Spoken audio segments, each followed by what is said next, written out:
Pessoal, tudo bem? Espero que todo mundo esteja bem.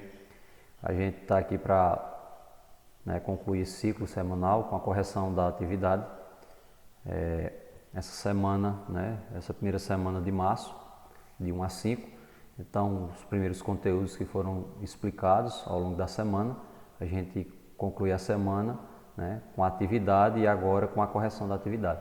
Importante demais a gente estar acompanhando, não apenas o material explicativo, mas também a correção da atividade, porque muitas vezes é nessa correção que a gente acaba aprendendo melhor, Porque tira dúvida, a gente vai ver aquilo que a gente acertou, o que é que a gente errou, por que é que a gente errou, Então esse é um momento realmente propício e adequado para que a gente possa tirar essas possíveis dúvidas que surgirem, tá bom? Então que todo mundo possa acompanhar essa correção e na eventualidade de as dúvidas persistirem, pode entrar em contato que a gente tenta explicar de uma forma melhor e mais compreensiva, tá bom? Então vamos lá.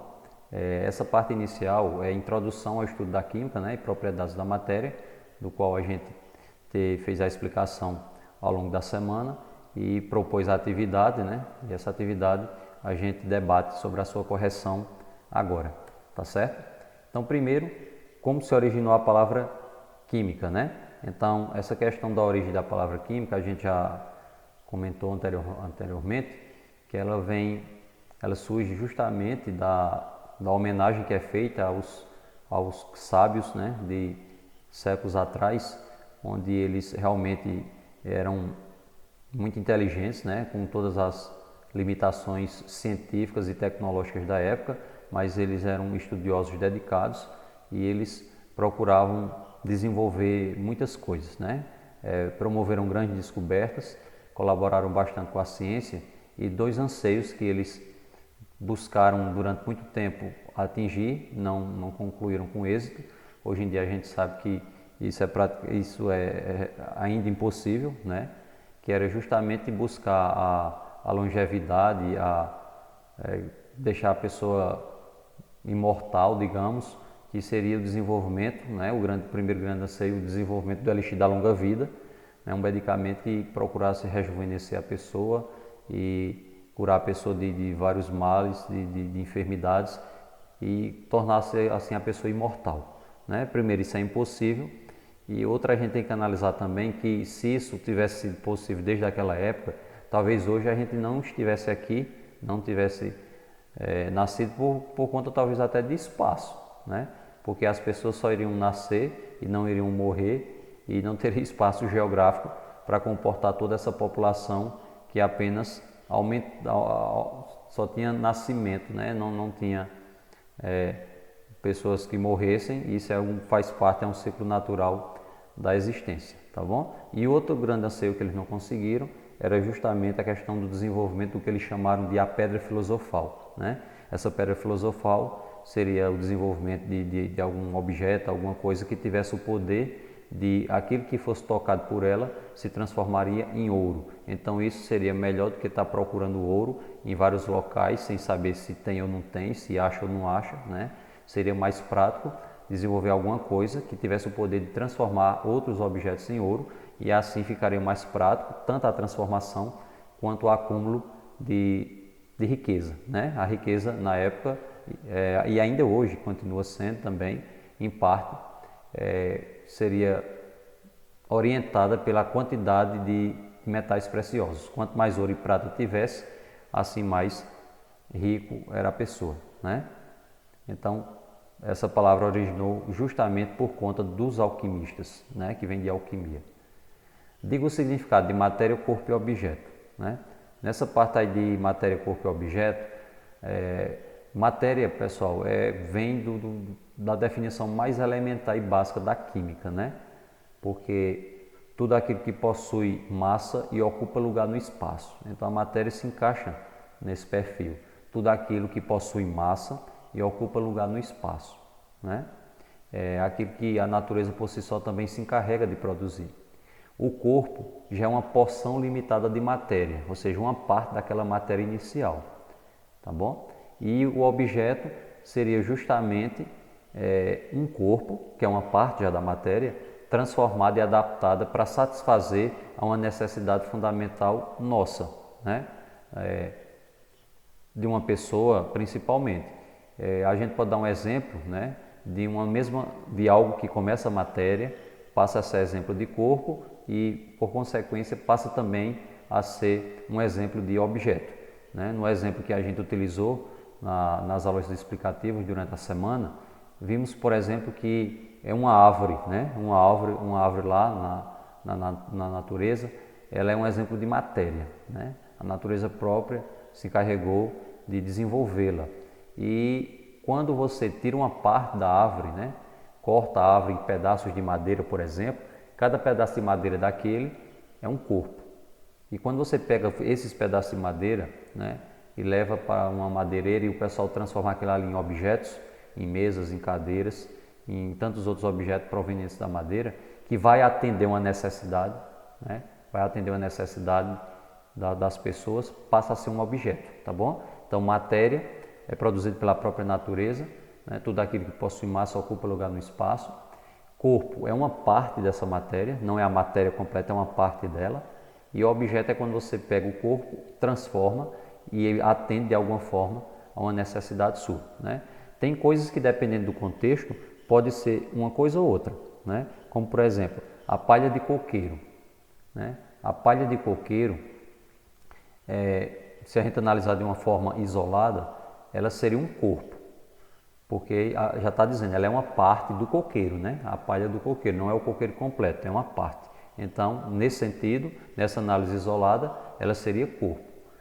Mas se ela for utilizada para uma determinada finalidade, do jeito que ela está, ela pode ser um objeto também. Então, nas regiões litorâneas, por exemplo, onde há praias, as pessoas, muitas vezes, aquelas pessoas que ficam com barraquinhas, né, ali bem próximo à praia, muitas vezes elas utilizam a palha do coqueiro para transformar como se fosse a cobertura, né, a cobertura do seu ambiente de trabalho, como se fosse um telhadozinho, né? Então utiliza ali e tem uma finalidade. Então pode ser também nesse sentido considerado um objeto, tá bom? Então mais ou menos essa explicação que traz para nós o significado de matéria, corpo e objeto, tá bom?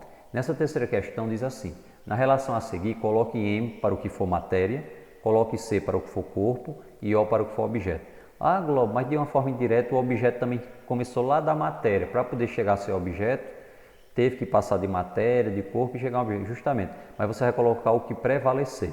Se for objeto, mesmo que tenha passado já por matéria e corpo e se transformou em objeto, para atender uma determinada finalidade, você vai colocar o estágio mais avançado que ele chegou, né? Então, se for objeto, você prevalece o objeto. Se for corpo, prevalece o corpo. Então você coloca matéria só se realmente foi produção da própria natureza, né, sem interferência direta do ser humano, tá bom? Então a gente tem na letra A um copo de vidro. Então um copo de vidro, ele atende a uma determinada finalidade, se ele atender é objeto. Se ele for algo produzido de forma maior pela própria natureza, né? Sem ser uma parte da matéria, mas ser uma matéria completa, matéria. Se for uma parte da matéria, corpo. Então o copo de vidro atende a uma necessidade, né? Para a gente consumir líquidos, principalmente a partir dele, para facilitar, né, essa ingestão de líquidos. Então vai ser objeto, tá bom? Letra B. Tronco de árvore. Não é a árvore completa, é uma parte da árvore, tronco de árvore. Analisando isoladamente, é uma parte da árvore que não tem uma finalidade, mas como eu disse, pode ser que tenha. O tronco da árvore, no mesmo exemplo lá da praia, ele pode ser utilizado também em pequenos pedaços e servir como banquinhos para as pessoas se sentarem ao redor das barraquinhas, né? Mas analisando de uma forma isolada, ele entra aqui como corpo, porque não é a árvore completa, é uma parte da árvore, né? Plástico. Plástico a gente pode ter uma confusão, porque a gente pode analisar o plástico industrializado, né? Que se transforma em bolsa e tudo, que aquilo tem uma determinada finalidade. Porém, o plástico, por si só, né? Ele é matéria, né? Ele é uma matéria-prima que depois de industrializado vai se transformar em materiais para atender uma necessidade. básica, né?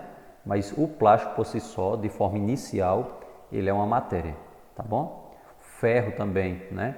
O ferro, muitas vezes a gente imagina o ferro como um pedaço de uma barra de ferro, mas o ferro, inicialmente, ele é um elemento, elemento químico que, industrializado, ele se transforma em objetos de ferro, né? Em barras de ferro, e aquelas barras de ferro podem ser transformadas em outras coisas, em objetos para atender a nossa necessidade. Mas o ferro por si só, analisando de forma isolada, ele é matéria. Portão de alumínio.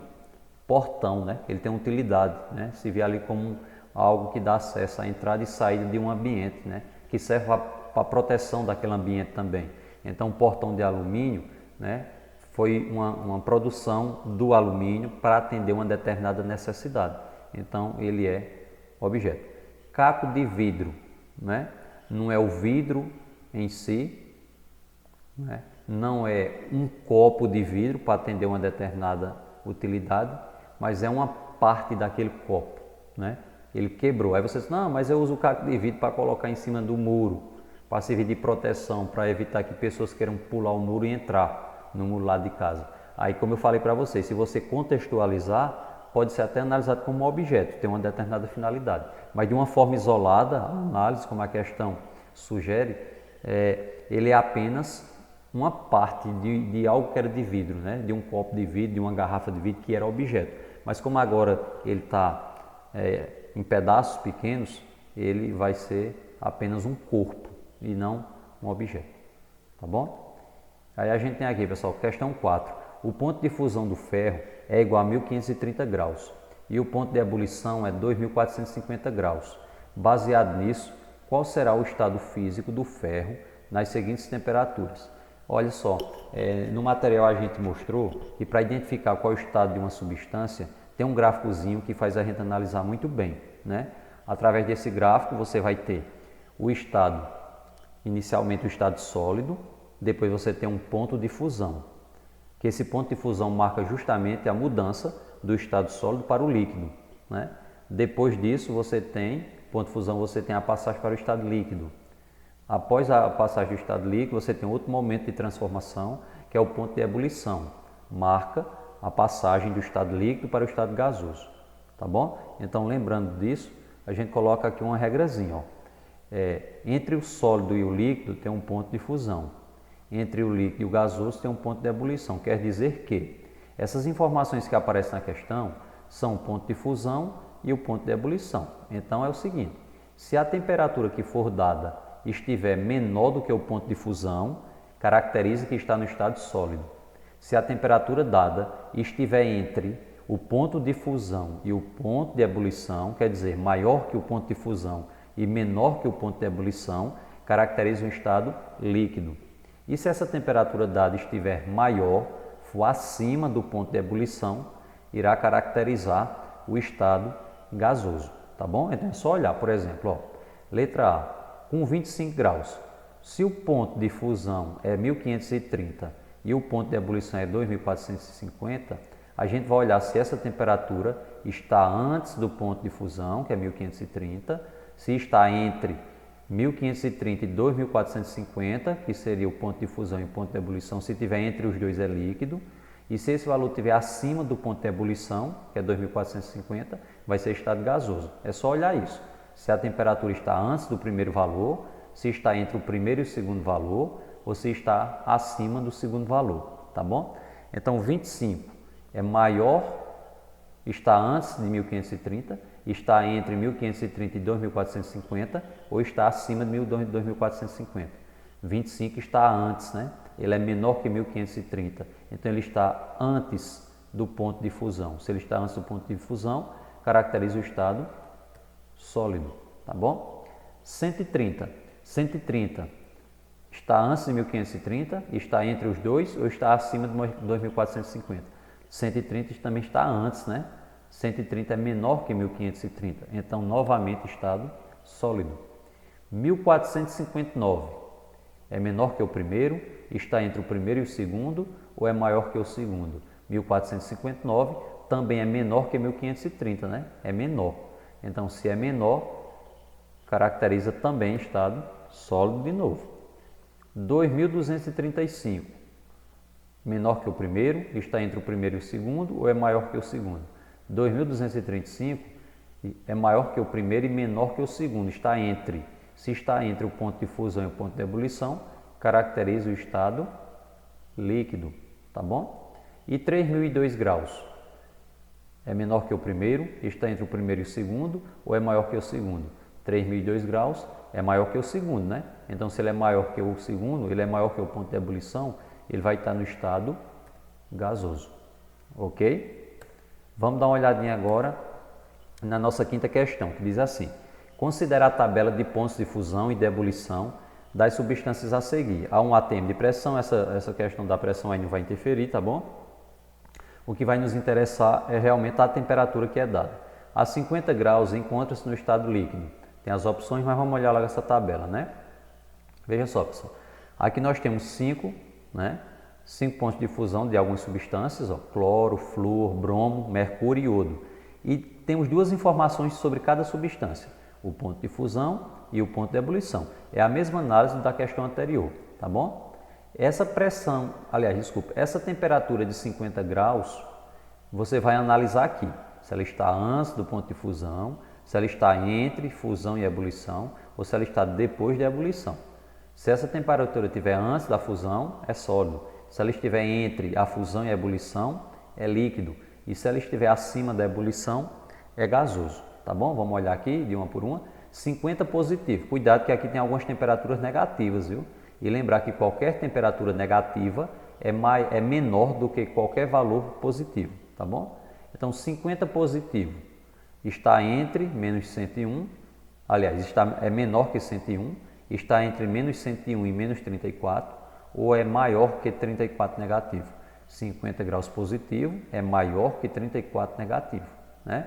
Então, 50 para o cloro está no estado gasoso, e ele quer líquido, né?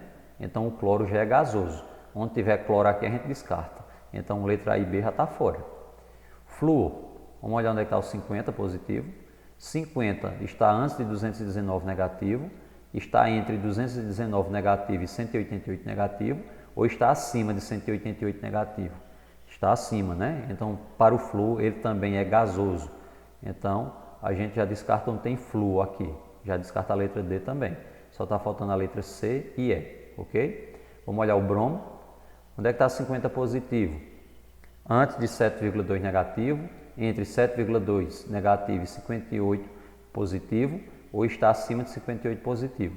50 positivo está entre, né? Se está entre 7 negativo e 58 positivo, se está entre é líquido. E é justamente o estado que ele quer, tá vendo? Ele quer estado líquido. Então, 50 positivo é líquido para o bromo. Então, bromo faz parte. Se bromo faz parte, né? A gente tem bromo aqui nas alternativas D e E. Então, a gente vai olhar D e E. Mas vocês estão lembrados que o flúor está descartado? Certamente vai ser a letra E. Mas vamos só confirmar aqui o mercúrio, ó. 50 graus positivo para o mercúrio está antes da fusão, está entre a fusão e a ebulição ou está após a ebulição. 50 positivo para o mercúrio está entre, porque é maior que 38 negativo e é menor que 356 positivo, ele está entre também. Então é líquido também. Então o líquido é para o bromo e para o mercúrio. É justamente o que ele está pedindo aqui, ó, né? Estado líquido, bromo e mercúrio. Mas só para terminar, iodo, né? Iodo, 50 positivo, está antes do 113 positivo. Então, para o iodo, ele seria sólido, né? Então, seria gasoso, gasoso para cloro e flúor, líquido e líquido para bromo e mercúrio e sólido para o iodo. Como ele quer estado líquido, vai funcionar apenas para bromo e mercúrio, né? Bromo e mercúrio, letra E, tá bom? E aqui a gente dá uma olhadinha em outra questão, questão 6. Essa parte aí, pessoal, vai falar sobre mudanças de estado físico, daquelas que a gente explicou, né? É do sólido para o líquido, do líquido para o gasoso, cada um recebe um nome, né? Fusão, ebulição, solidificação, vaporização, sublimação, tem vários, né? Na medida que a gente corrigir, a gente vai relembrando essa explicação, tá bom? Primeira questão, uma pedra de naftalina foi deixada no armário. Então a naftalina é um exemplo de sublimação, que é a mudança do sólido para o gasoso e do gasoso para o sólido. Então na primeira a gente tem sublimação. Se a primeira é sublimação, só pode ser a letra A ou B, né? Não pode ser nenhuma das outras letras, certo? Então só pode ser A ou B, ok? Vamos dar uma olhadinha aqui na segunda. Uma vasilha de água deixada no freezer, tá certo? Uma vasilha de água deixada no freezer. Como era água, estava no estado líquido, e como ela foi para o freezer, ela vai passar a ser gelo, vai ficar no estado sólido. Líquido para sólido chama-se solidificação. Então a gente já mata a charada que é a letra A, né? Ó, a primeira é sublimação, a segunda é solidificação. Mas vamos só confirmar as outras. Uma vasilha de água deixada no fogo, né? No caso aqui, pessoal, era para ser ebulição, né? E ficou digitado aqui evaporação, tá bom? Mas o correto é ebulição, porque vai ferver, né? Se vai ferver, é ebulição. Evaporação é quando é um estado natural, né? Que evapora por conta própria, sem interferência de recursos artificiais, tá bom? Então o correto dessa terceira opção aqui era para ser ebulição, tá bom? Mas vamos para cá. Ou ebulição ou se ele colocasse também vaporização, que poderia ser qualquer uma das três, né? Quarta afirmativa. O derretimento de um pedaço de chumbo quando aquecido. Quando fala em derreter, é sempre de sólido para líquido, que é fusão, né? Então realmente é a letra A, com a ressalva que essa terceira afirmação aqui, no lugar de evaporação, era para ser ebulição, tá ok? Então letra A, com essa observação aí. E aqui na sétima questão a gente tem: os metais galho e rubídio têm seus pontos de fusão e ebulição descritos na tabela. A mesma coisa de algumas questões que a gente já fez, né? Estado sólido, líquido, gasoso. Está antes, no meio, depois, para a gente analisar aqui, certo? Tem aqui, ó, temperatura de fusão, temperatura de ebulição. A pergunta da A é: o que acontecerá se ambos, quer dizer, os dois metais, ficarem expostos à temperatura ambiente de 27 graus? 27 graus vai ser qual estado para eles, né? Se tiver antes é sólido, se tiver no meio dos dois é líquido e se tiver acima do segundo é gasoso. Então 27 graus para o galho, 27 está antes do 29, entre 29 e 2403 ou acima de 2403. 27 está antes, né? Então para o galho ele é sólido. Rubídio, o 27 está antes do 39, entre o 39 e o 686 ou está acima dos 686. O 27 está antes do 39, então é sólido também. Então 27 é temperatura de sólido, tanto para o galho quanto para o rubídio, né? Então é sólido para os dois, tá bom? Ambos os metais estarão no estado sólido. E na letra B pergunta: qual o estado físico dos dois metais num deserto onde a temperatura passa de 40 graus? 40 graus seria o quê? 40 graus, pessoal, para o galho vai estar entre, né? É maior do que 29 e é menor do que 2403. Então seria líquido, está no meio. Rubídio, 40 graus, também vai estar no meio, ó, acima de 39 e abaixo de 686. É líquido também. Então os metais estarão no seu estado líquido, tá bom? Então qualquer coisa, espero que vocês tenham entendido. Se ficou dúvida, pode entrar em contato que a gente procura esclarecer da melhor forma para que haja essa compreensão, tá bom? Então agradeço a atenção de todos e até a próxima aula.